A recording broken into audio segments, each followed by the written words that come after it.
Donc j'avais aussi proposé dans ce cours un petit entraînement sur les équations. Je ne sais pas si j'avais proposé à toutes les classes et tous les groupes, mais on avait proposé ça, je vous le corrige. Alors ce sont que quelques équations à résoudre si vous voulez vous entraîner sur la technique. Donc on va commencer par la première, celle-ci. Donc on a juste x de ce côté, donc ce qu'on va faire, c'est qu'on va envoyer moins 5 de l'autre côté. Donc vu qu'il est soustrait par rapport à x, de l'autre côté, on va l'additionner, puisque le contraire de la soustraction, c'est l'addition. Si lui, il s'en va, ben, il reste 4x tout seul à gauche, 27 qui était déjà là, et moins 5 devient plus 5. Ce qui fait 4x égale 27 plus 5, ça fait 32.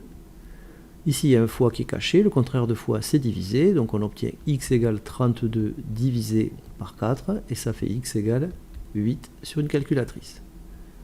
Équation suivante, moins 3x plus 7 égale moins 20. On veut se débarrasser de plus 7 en le passant de l'autre côté. Le contraire de plus, c'est moins. Si lui s'en va, il reste moins 3x. Côté droit, il y a moins 20 qui était déjà là, et plus 7 devient moins 7. Moins 3x égale, là sur une calculatrice, ça donne moins 27. Ici, on veut se débarrasser de moins 3. Il est multiplié, le contraire de fois, c'est divisé, donc on va avoir x égale moins 27 divisé par moins 3. Alors je vais prendre 30 secondes pour vous montrer comment on fait ça sur la calculatrice que je vous ai fait installer. On prend le mode calcul, évidemment, on tape moins 27 et on appuie tout simplement sur ce trait-là. Et ça va matérialiser le trait de fraction. Et là, on va mettre moins 3. On peut aussi mettre le trait de fraction d'entrée. Ici, on se déplace, on efface en appuyant sur la touche clear. Et là, on tape moins 27. Et en bas, on descend avec la flèche de déplacement, on tape moins 3. Donc dès qu'on appuie sur diviser, ça crée un trait de fraction, il faut le positionner comme il faut. Après, on peut en sortir en se déplaçant. Et là, si je tape ici quelque chose, je sors du trait de fraction. Donc, dans tous les cas, le résultat est 9.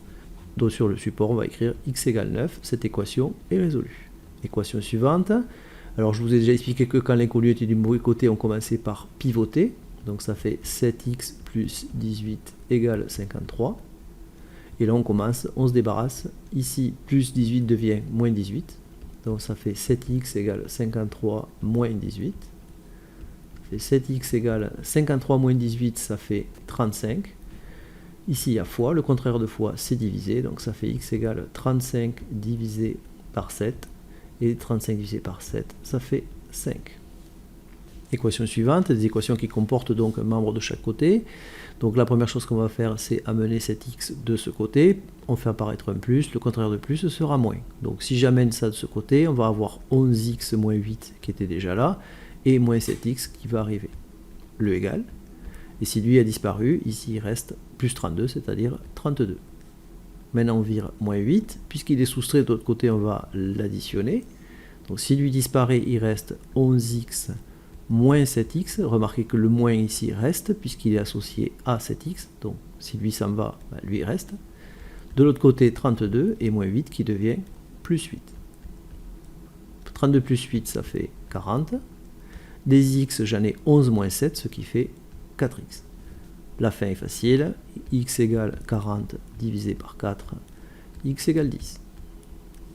Équation suivante, on va amener 8x de l'autre côté, donc plus 8x va devenir moins 8x, ça va donner 6x plus 5 qui était déjà là, moins 8x qui vient d'arriver, le signe égal, et ici il va rester juste moins 7. On va virer plus 5, il reste 6x, si plus 5 est parti, il reste moins 8x, donc le moins reste, égal, moins 7 qui était déjà là, et donc plus 5 qui va devenir de l'autre côté moins 5, on le met bien après. Ici, moins 7 moins 5 sur une calculatrice, ça fait moins 12, et des x, 6 moins 8, j'en ai moins 2, donc moins 2x. Pour finir, fois, le contraire de fois divisé, x égale moins 12 divisé par moins 2, et ça fait x égale 6. Voilà, c'est la fin de cette série.